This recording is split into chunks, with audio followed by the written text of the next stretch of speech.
नमस्कार।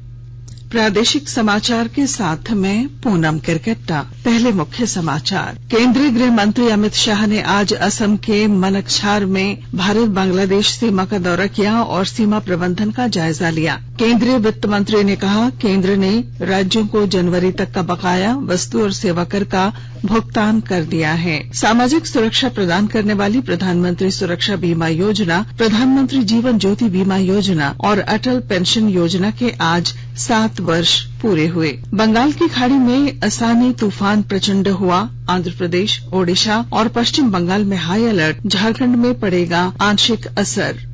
और आईपीएल में आज कोलकाता नाइट राइडर्स का मुकाबला मुंबई इंडियंस से। और अब समाचार विस्तार से। केंद्रीय गृह मंत्री अमित शाह ने आज असम के मनकछार में भारत बांग्लादेश सीमा का दौरा किया। उनके साथ असम के मुख्यमंत्री हिमंता बिस्वा सरमा और वरिष्ठ अधिकारी उपस्थित थे।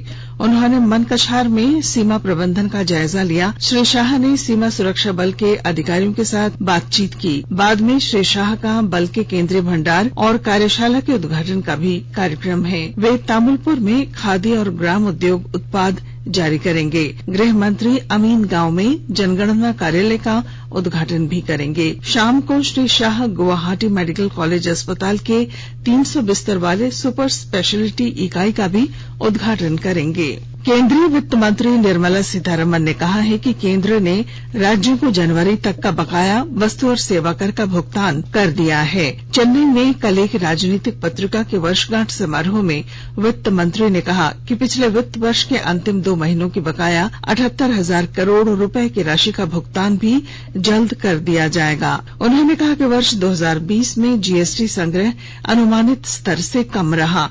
पेट्रोलियम उत्पादों को जीएसटी के अंतर्गत लाने के एक प्रश्न पर श्रीमती सीतारमण ने कहा कि राज्य के वित्त मंत्रियों की सहमति के बाद ही इसे जीएसटी के दायरे में लाया जाएगा।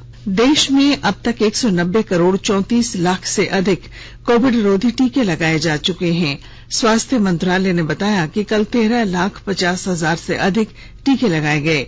स्वस्थ होने की दर 98.74% है। 24 घंटे के दौरान 3,410 लोग संक्रमण मुक्त हुए। इसी अवधि में 3,207 लोगों में कोरोना संक्रमण की पुष्टि हुई। इस समय 20,403 संक्रमितों का उपचार चल रहा है। पिछले 24 घंटों में इस महामारी से 29 लोगों की जान गई। अब तक 84 करोड़ 10 लाख से अधिक परीक्षण कराए जा चुके हैं। कल 3,36,000 से अधिक नमूनों की जांच की गई। केंद्रीय स्वास्थ्य मंत्रालय ने कहा है कि राज्यों और केंद्र शासित प्रदेशों को 193 करोड़ 53 लाख कोविड रोधी टीके उपलब्ध कराए गए हैं। राज्यों और केंद्र शासित प्रदेशों के पास अभी 18 करोड़ 34 लाख टीके बचे हैं। देशव्यापी टीकाकरण अभियान के तहत केंद्र राज्यों और केंद्र शासित प्रदेशों को निःशुल्क कोविड टीके उपलब्ध करा रहा है। धनबाद में कोयला खनन के बाद बंद की गई खदानों में अब सरकार के स्तर से मछली पालन किया जाएगा। इसके लिए इन खदानों में केज कल्चर से मछली पालन की तैयारी की जा रही है। विस्तृत ब्यौरे के साथ हमारे धनबाद संवाददाता। धनबाद में कोयला खनन के बाद बंद की गई खदानों में अब सरकार के स्तर से मछली पालन किया जाएगा। इसके लिए खदानों में केज कल्चर से मछली पालन की तैयारी चल रही है। मालूम हो कि अभी बरसात के दिनों में खदान में पानी भर जाने के बाद इसमें डूबकर लोग अपनी जान गंवा देते हैं। लेकिन मछली पालन की योजना शुरू किए जाने के बाद जहां एक और आस पास के मछली उत्पादकों की आमदनी बढ़ेगी, वहीं इन खदानों में होने वाले हादसों को भी रोका जा सकेगा। दूसरी ओर राज्य मछली उत्पादन की दिशा में आत्मनिर्भर होने की ओर भी कदम बढ़ाएगा। इसकी जानकारी देते हुए जिला मत्स्य पदाधिकारी मोहम्मद मुजाहिद अंसारी ने बताया कि इस कार्यक्रम की शुरुआत गोविंदपुर के महेशपुर में बीसीसीएल की बंद पड़ी खदान से होगा। मुख्यालय ने इस पर सहमति देते हुए राशि भी उपलब्ध करा दी है। बताया कि महेशपुर में जुलाई में काम शुरू करने की योजना है। इस खदान में मछली पालन के लिए 35 लाख रुपए का आवंटन मिला है। दीपक, आकाशवाणी समाचार, धनबाद। दुमका के संताल परगना महाविद्यालय के 4 शिक्षकों को पंचायत चुनाव में प्रतिनियुक्ति के प्रति लापरवाही बरतने के मामले में जिला निर्वाचन पदाधिकारी सह उपायुक्त रविशंकर शुक्ला ने कारण बताओ नोटिस जारी किया है। उपायुक्त श्री शुक्ला ने बताया कि पंचायत चुनाव के लिए इस कॉलेज के 4 सहायक professor doctor Samuel Kisku, Sanoj Stephen Hembram, doctor Indrajit Kumar और डॉक्टर धनंजय कुमार मिश्रा को रामगढ़ प्रखंड में सेक्टर पदाधिकारी नियुक्त किया गया है। दूरभाष पर सूचित करने के बावजूद इन शिक्षकों ने नियुक्ति पत्र नहीं लिया और न ही अपने कर्तव्य पर योगदान दिया। निर्वाचन जैसे महत्वपूर्ण कार्यों की अवहेलना कर निर्वाचन कार्य में बाधा उत्पन्न की गई है। इस संबंध में उपायुक्त द्वारा आदेश जारी कर इन सहायक प्रोफेसरों से स्पष्टीकरण पूछा गया है। स्पष्टीकरण का संतोषजनक जवाब नहीं दिए जाने पर उनके विरुद्ध लोक प्रतिनिधित्व अधिनियम की सुसंगत धाराओं के तहत आवश्यक कार्रवाई की जाएगी। बिहार लोक सेवा आयोग ने कल संयुक्त प्रतियोगी प्रारंभिक परीक्षा रद्द कर दी है। प्रश्न पत्र वायरल हो जाने के बाद आयोग ने ये निर्णय लिया। पेपर लीक का संज्ञान लेते हुए आयोग ने इस मामले में जांच का आदेश दिया है। परीक्षा की नई तिथि बाद में घोषित की जाएगी। आयोग के अध्यक्ष आर.के. महाजन ने कहा कि ये मामला संबंधित विभागों के साथ उठाया गया है और साइबर प्रकोष्ठ इसकी छानबीन कर रहा है। बिहार के पुलिस महानिदेशक एस.के. सिंघल ने कहा कि राज्य सरकार की आर्थिक अपराध इकाई को पेपर लीक मामले की जांच का निर्देश दिया गया है। झारखंड कंबाइंड एग्जामिनेशन बोर्ड ने इस वर्ष राज्य के पॉलिटेक्निक संस्थानों में प्रवेश के लिए ली जाने वाली झारखंड पॉलिटेक्निक प्रवेश परीक्षा का नोटिफिकेशन जारी किया है। इसके लिए ऑनलाइन एप्लीकेशन आज से शुरू हो गया है। ऑनलाइन आवेदन करने की अंतिम तिथि 23 मई है। आकाशवाणी के ताजा तरीन समाचारों के लिए आप हमारी वेबसाइट newsonair.com पर लॉग ऑन कर सकते हैं। ताजा समाचार Twitter handle @AIR News Alerts और Facebook page all India radio news पर भी उपलब्ध है। आप प्रादेशिक समाचार एकांश के ट्विटर हैंडल @AIR News_Ranchi और फेसबुक, इंस्टाग्राम पेज तथा YouTube channel AIR News Ranchi पर भी हमारे बुलेटिन सुन सकते हैं। प्रादेशिक समाचार आप आकाशवाणी रांची से सुन रहे हैं और अब पेश है कोरोना से बचाव के कुछ संदेश। कोविड-19 से बचाव और सुरक्षित रहने के 3 उपाय। मास्क लगाएं, 2 गज दूरी है जरूरी, सुरक्षित दूरी रखें, हाथ और मुंह साफ रखें।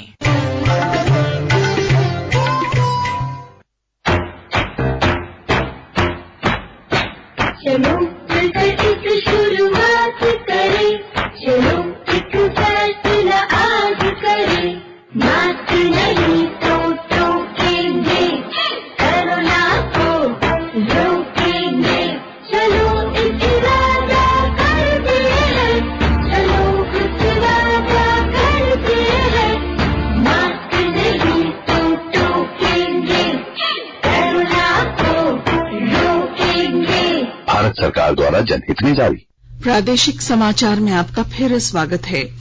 प्रधानमंत्री सुरक्षा बीमा योजना, प्रधानमंत्री जीवन ज्योति बीमा योजना और अटल पेंशन योजना को आज 7 वर्ष पूरे हो गए हैं। वित्त मंत्री निर्मला सीतारमन ने कहा है कि बीमा और पेंशन की ये तीनों जन सुरक्षा योजनाएं आम आदमी की पहुंच में हैं। उन्होंने कहा कि पिछले 7 वर्षों में बड़ी संख्या में लोगों का इन योजनाओं के लिए पंजीकरण कराना और लाभान्वित होना इनकी सफलता का प्रमाण है। वित्त राज्य मंत्री डॉक्टर भागवत कराड़ ने इन योजनाओं को सफलतापूर्वक लागू करने के लिए बैंकों और बीमा कंपनियों को बधाई दी है और आग्रह किया है कि वे अंतिम व्यक्ति तक इन योजनाओं का लाभ पहुंचाने के लिए इसी भावना और समर्पण के साथ काम करते रहें। मौसम।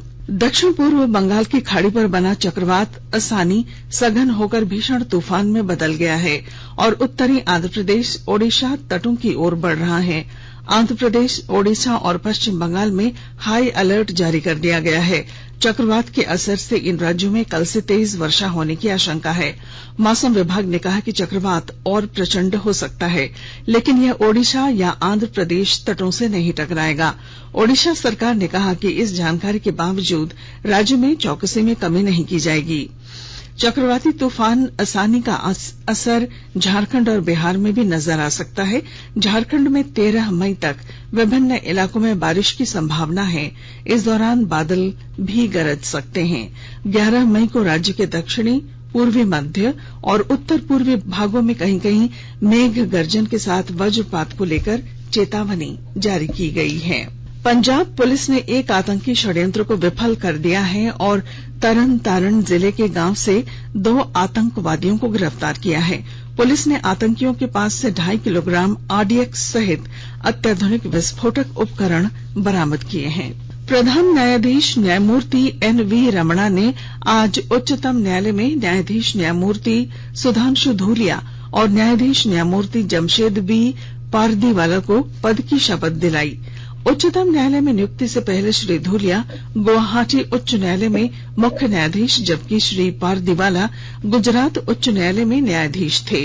इन नियुक्तियों के साथ ही सर्वोच्च न्यायालय में न्यायाधीशों के सभी 34 पदों पर नियुक्तियां पूरी हो गई हैं। प्रधानमंत्री नरेंद्र मोदी ने गुरुदेव रवींद्रनाथ टैगोर की जयंती पर भावभीनी श्रद्धांजलि अर्पित की है।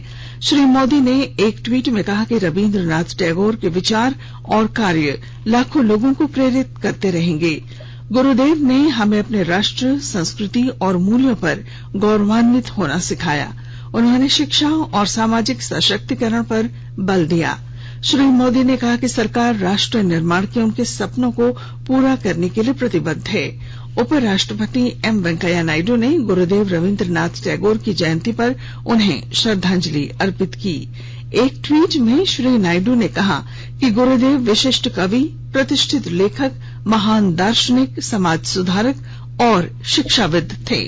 झारखंड विधानसभा के न्यायाधीकरण में आज बीजेपी विधायक दल के नेता बाबूलाल मरांडी के दल बदल मामले में सुनवाई होगी।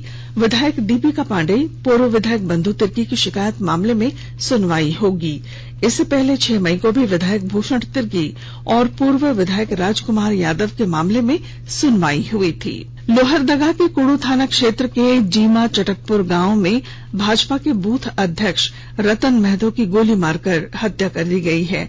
पुलिस ने जमीन विवाद में गोली मारे जाने की आशंका जताई है। एसडीपीओ बीएन सिंह ने बताया कि 3 लोगों को हिरासत में ले लिया गया है। आईपीएल क्रिकेट में आज कोलकाता नाइट राइडर्स का मुकाबला मुंबई इंडियंस से होगा। मैच डीवाई पाटिल स्टेडियम में शाम 7:30 बजे से खेला जाएगा। इससे पहले कल रात चेन्नई सुपर किंग्स ने दिल्ली कैपिटल्स को 91 रनों से हरा दिया। नवी मुंबई के डीवाई पाटिल स्टेडियम में चेन्नई ने पहले बल्लेबाजी करते हुए 6 विकेट पर 208 रन बनाए। डेवन कॉनवे ने 87 और ऋतुराज गायकवाड़ ने 41 रनों का योगदान दिया। दिल्ली कैपिटल्स की टीम 17 ओवर और 4 गेंदों में केवल 117 रन ही बना सकी। दूसरे मैच में रॉयल चैलेंजर्स बेंगलुरु ने सनराइजर्स हैदराबाद को 67 रनों से हराया। क्रिकेट दुमका के गांधी मैदान में 22 मई से क्रिकेट प्रीमियर लीग खेला जाएगा। दुमका क्रिकेट एसोसिएशन द्वारा आयोजित हो रहे प्रीमियर लीग के प्रारूप को अंतिम रूप दिया जा रहा है। दुमका क्रिकेट एसोसिएशन के सचिव भास्कर अजीत सिंह ने बताया कि खिलाड़ी 15 मई तक पंजीयन करा सकते हैं। 18 मई को खिलाड़ियों के चयन को लेकर प्रायोजक बोली लगाएंगे। उन्होंने बताया कि रजिस्ट्रेशन के लिए न्यू केयर अस्पताल में निबंधन काउंटर बनाया गया है। जीआरडी टाटा स्पोर्ट्स कॉम्प्लेक्स में आयोजित इंडियन ओपन जैवलिन थ्रो प्रतियोगिता में ओलंपियन अनु रानी ने राष्ट्रीय कीर्तिमान के साथ मीट रिकॉर्ड बनाया है। उधर झारखंड के साहिबगंज के आकाश यादव ने अंडर 20 वर्ग में कांस्य जीता। इस प्रतियोगिता में कुल 68 प्रतिभागी भाग ले रहे हैं। टाटा स्टील के वाइस प्रेसिडेंट चाणक्य चौधरी ने बताया कि इसमें 38 पुरुष और 30 महिलाएं हैं। उन्होंने कहा कि एथलेटिक्स इंडिया फेडरेशन और टाटा स्टील मिलकर इस नेशनल जैवलिन थ्रो कंपटीशन का आयोजन कर रही है। और अब अंत में मुख्य समाचार। केंद्रीय गृह मंत्री अमित शाह ने आज असम के मनकछार में भारत बांग्लादेश सीमा का दौरा किया और सीमा प्रबंधन का जायजा लिया। केंद्रीय वित्त मंत्री ने कहा कि केंद्र ने राज्यों को जनवरी तक का बकाया वस्तु और सेवा कर का भुगतान कर दिया है। सामाजिक सुरक्षा प्रदान करने वाली प्रधानमंत्री सुरक्षा बीमा योजना, प्रधानमंत्री जीवन ज्योति बीमा योजना और अटल पेंशन योजना के आज 7 साल पूरे। बंगाल की खाड़ी में असानी तूफान प्रचंड हुआ। आंध्र प्रदेश, ओडिशा और पश्चिम बंगाल में हाई अलर्ट। झारखंड में पड़ेगा आंशिक असर। और आईपीएल में आज कोलकाता नाइट राइडर्स का मुकाबला मुंबई इंडियंस से। और इसके साथ ही आकाशवाणी रांची से प्रादेशिक समाचार का ये बुलेटिन समाप्त हुआ। नमस्कार।